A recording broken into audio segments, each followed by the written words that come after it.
Alors la Gemara ce matin, Vat Hashem, Sota, la page 25a.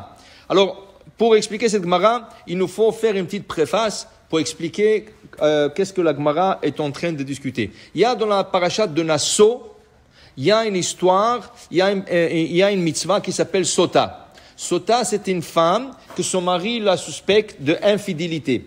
Qu'est-ce qui est arrivé? La Rashi commente là-bas. Le mari voit la femme parler à un homme. Alors, il commence à suspecter, il commence à être jaloux, et il lui dit à sa femme, je ne veux plus que tu lui parles. Je ne veux plus que tu sois avec lui. Okay? La femme n'a pas respecté, elle n'a pas écouté son mari. Okay? Elle continue à lui parler. Et un jour, il y a 2 témoins qui sont venus. Ils disent, ah, tu sais, on a vu ta femme rentrer dans un hôtel avec cet homme. Quoi? Il dit, on n'a rien vu. On n'a rien vu. On te dit seulement qu'elle est rentrée dans un hôtel avec cet homme. Ça s'appelle l'isolation. Elle s'est isolée avec lui, avec cet homme. Okay? Là, l'homme a l'obligation de prendre sa femme et l'emmener au Beth Amikdash, au temple, que le Kohen vérifie sa femme. Le Kohen va prendre la femme, il va lui poser une question. Madame, est-ce que tu as fait quelque chose ou pas? Regarde, madame. Si tu as fait quelque chose, dans ce cas, on termine les choses bien. Je vais t'emmener au tribunal, tu vas écrire un guet, tu vas divorcer de ton mari, c'est tout. Ça se finit là. Si tu n'admets pas, et tu insistes que tu n'as rien fait, je suis obligé de te donner à boire de l'eau qui vient du bassin de Beth Amikdash, mélangée avec un peu de terre, et on écrit le nom d'Hachem sur un parchemin, on met le parchemin dans l'eau jusqu'à que l'encre s'efface. Là, tu vas boire. Si tu n'as rien fait, rien va t'arriver. Au contraire, même dans l'année, tu pourras tomber enceinte, avoir ton propre bébé. Mais, si tu as fait quelque chose, sache que tu vas mourir sur place. Alors, c'est à toi le choix ou d'admettre ou pas admettre. Maintenant, la femme, s'il a admis, alors le Kohen l'amène au Beddin, elle écrit un guet. S'il n'a pas admis, il l'a fait boire. Maintenant, on peut comprendre, selon cette préface, on peut comprendre qu'est-ce que la Gemara pose comme question. La Gemara pose une question. Baal shemachal kinuyo machul ou eno machul? Le mari qui a dit à sa femme, je ne veux plus te voir avec cet homme. Et après il dit, non, excuse-moi, oublie. Est-ce qu'il peut dire oublie? Est-ce qu'il peut être mohel? Est-ce qu'il peut l'effacer et dire non, oublie? Ken? Est-ce que machul ou machul? Alors, dit la Gemara qu'il y avait un Rav qui s'appelait dans le Talmud Rabbi Oshaya. Rabbi Oshaya, il a témoigné à Amar Shlosha Dvarim.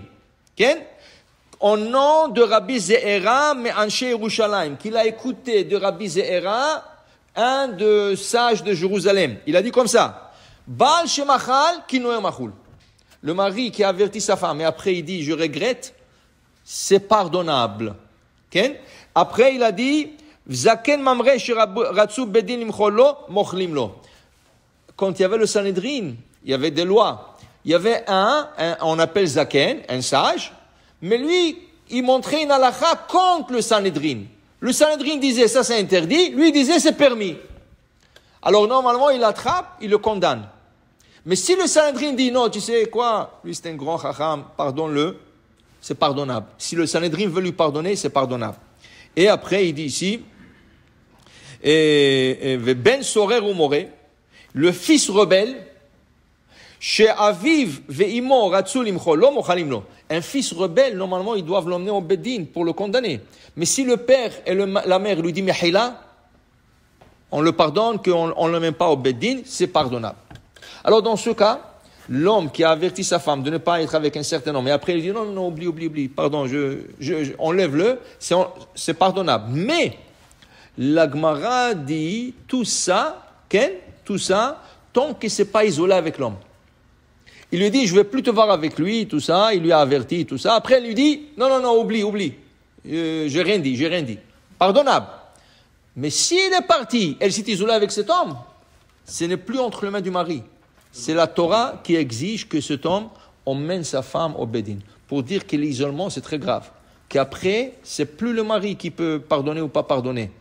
C'est la Torah qui demande qu'il emmène sa femme être vérifiée dans le Beth Amikdash. C'est pour cela qu'on a expliqué déjà il y a 2 semaines, si vous vous rappelez, dans le cours, que l'isolement qui a été décrété par le roi David et son tribunal, c'est quelque chose qu'il faut faire très attention. Ça peut être dans tout le domaine de la vie. Ça peut être entre un homme et une femme dans la place de travail. Un homme, le boss avec sa secrétaire, ça peut être un docteur avec sa patiente, ça peut être un homme et une femme, dans une fête, quelque chose comme ça. Il faut faire très attention à ça. Si David Amelech et son tribunal ont décrété, ça veut dire il faut écouter. Il faut faire attention, écouter. C'est sûr qu'il y a des lois aussi que éviter l'isolement, même qui se trouve dans la même pièce, alors que le 1 de 2 se trouve à côté d'une fenêtre, que la porte soit déverrouillée. Il y a des manières, mais il faut étudier ça à la chôte. C'est de la chôte très important et que la Torah nous dit qu'il faut que la Torah a donné toute une paracha de Sota et David a décrété. Alors c'est quelque chose de très important. Amen ve amen.